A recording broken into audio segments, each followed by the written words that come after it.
Now, Jake Sullivan's journey to China was probably not real. The goal was to avoid escalation and keep relations from deteriorating further. The meeting did not go as anticipated. He expected the Chinese to turn against Russia, but that did not happen. To make matters worse, he doubled down on attacking Chinese technology. He has guaranteed that Beijing's semiconductor limits would not be lifted. The situation will only get worse from here. For more than 5 years, China has been accumulating a massive amount of semiconductor equipment which is used to manufacture chips. They're spending a lot of money to acquire the chip producers before the G7 shuts everything down. Beijing spent $26 billion between January and July 2024 to acquire the equipment. It's coming from Japan, the Netherlands, and even American corporations. Now that Sullivan sees them, he has a brilliant plan for punishing China. Not only will he limit China's purchasing options, but he also intends to attack their current machinery. The objective is to deny China the ability to service its lithography equipment and let it age out over time, reducing the return and preventing China from making progress on more sophisticated semiconductors. It's like letting your automobile age without replacing it or having a technician maintain it. It will inevitably fail at some point. In other words, the U.S. wants China's inventory of chip makers to become outdated over time. This is worrisome, but a major semiconductor company is ready to join the United States in punishing China. ASML, the Dutch chip maker, intends to discontinue repairing and maintaining Chinese semiconductor equipment. Now, this has occurred before.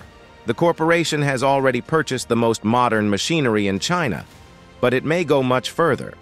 This is harmful, at least in the short run. Companies like Huawei and SMIC depend on ASML's lithographic equipment. According to Bloomberg, the limitations are quite likely to be implemented. Once again, we are seeing intense pressure from the U.S., and its allies are eager to wreck their economy for Washington. Countries such as Japan and the Netherlands must comprehend the larger picture here. This is the United States' big strategy for chips. A single vendor in Taiwan provides the vast majority of the complex chips we require. Gina Raimondo, the United States Secretary of Commerce, revealed the game plan. She wants chip production and the whole semiconductor sector to return to the United States, and if some eggs have to be broken for that to happen, so be it. One company in Taiwan supplies us the vast majority of the most sophisticated chips we need. If that doesn't get your attention, I don't know what will. That is downright scary. It's vulnerable. It's a risk to our national security. It's a risk to our ability to lead with strength in the world. And there is a solution. Make more chips in America, reshore that, and invest in domestic production.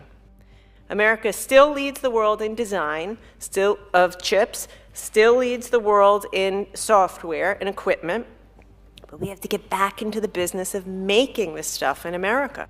Companies like ASML in the Netherlands and Tokyo Electron in Japan rely heavily on China for income, and this will not bode well for them. It may be preferable to service the machines today, but there might be a full stoppage of sales tomorrow.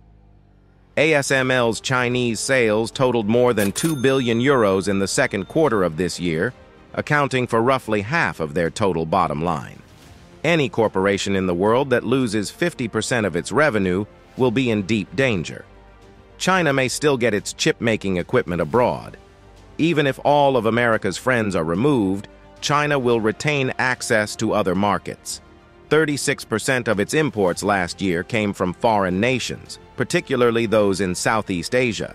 Third-party nations may purchase equipment from Japan or the Netherlands before shipping it to China. It's a kind of proxy trading, which sounds familiar, doesn't it? Similarly, Russian oil continues to flow to the G7 nations. The oil enters India, gets refined, and is delivered to Europe. So there's always a way around all these punishments. Working in China raises the danger of reprisal. We must recognize that Beijing's largest advantage is its supply networks and economic war chairs.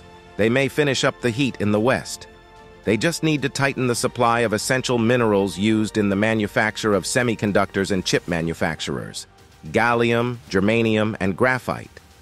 These are crucial components for chip manufacture, and China has been blocking shipments since August of last year. If this leads to an outright ban, semiconductor firms in the United States, Europe, and Japan would suffer. If Beijing chooses to weaponize its supply chain, it will be disastrous for the G7 nations.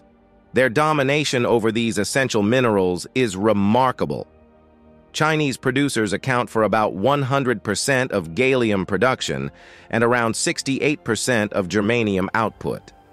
Flossbar is an important output for producing hydrogen fluoride, which is required for chip production, and China also produces the bulk of it. Washington can tighten the screws, but so can China.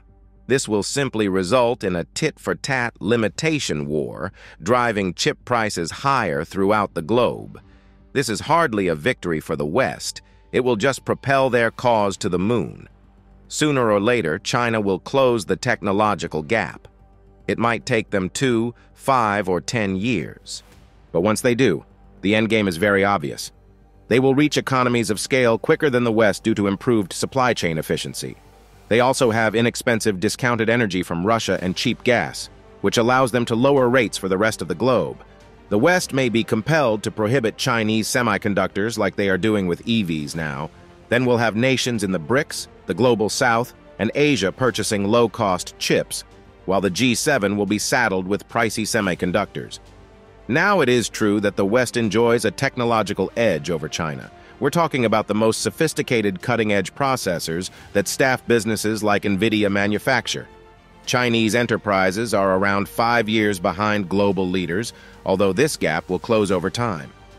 This is where we must consider the massive financial war chairs that Beijing has accumulated. The nation is the world's largest trade partner every month. They have a trade surplus of more than $100 billion. They are accumulating somewhat more than $1 trillion in hard money in only 1 year. Because China has a top-down approach to everything, the government may direct these monies to whatever business it wishes to support. Huawei has the largest R&D expenditure in 2023, totaling more than 20 billion euros. Their research intensity is among the world's top 5 businesses, behind only Intel and AMD. China also generates more STEM graduates every year than all Western nations combined, so there is no shortage of brain capacity here. And that's what happens when you encourage a generation to pursue interests they like, such as underwater basket weaving. In 2020, China generated 3.5 million STEM graduates, with India coming in second. The United States generates just 820,000 graduates, giving Beijing at least a 4-fold edge. It will come down to how much money the government is ready to spend on the industry. The more they throw at the issue, the sooner they will achieve parity with the United States and maybe Taiwan in the future. The technological limitations will slow progress, but not forever. This is possibly the most relevant graphic today. It shows the financing devoted to semiconductors throughout the globe. And this tells us the dedication each nation has to assist their industry, because at the end of the day, as we have stated many times, this is simply one huge subsidy war. The US has $75 billion from the CHIP Act, the EU has $46 billion in subsidies, Taiwan has $16 billion, and Japan has around $25 billion in government assistance. You'll need to combine all of that to even outperform China. Beijing has prepared a $142 billion war reserve. China will throw additional subsidies at the issue if the situation worsens. Let us not forget that there is still a major property problem in China, and domestic consumption is poor, so that needs assistance as well. However, once the crisis is resolved, we can be certain that financial assistance will be directed to the semiconductor sector. The West must understand that how it handles China now may affect how Beijing treats it tomorrow. You may name it anything you like: karma, cause and consequence, or the circle of life. It does not matter. We're locked in an eternal circle of revenge. And here's an illustration of how China might tighten its grip on the Western economy. The government is now requesting importers to freeze grain purchases to prevent the influx of foreign goods and boost domestic farmers. But pay attention to this section. They aim to soften the local stock market rebound. In other words, China does not want to become dependent on foreign manufacturers. Look at things from their perspective. You saw the Western banking system being utilized against Russia. $300 billion in assets were seized. You are now subject to several limitations, and your financial system is under constant attack. Now, what is more vital than technology and national reserves? This is your country's food supply. China is the world's largest consumer of food. Their grain consumption is at the highest level. In 2019, Beijing's grain imports increased dramatically. In only a few years, it grew from 18 billion tons of barley, maize, and sorghum to more than 40 million tons. If you are a grain producer, you should read this since China is a rising market, and it makes sense to sell more to the Chinese market, which is rapidly growing. However, Beijing is likely to view things differently. Increased imports imply increased vulnerability. It's a vulnerability that can be used against them. You need to raise your food and become more self-sufficient. However, China's increased domestic output would disproportionately affect Western farmers. Take Canada as an example. They export a large amount of wheat to the Chinese market.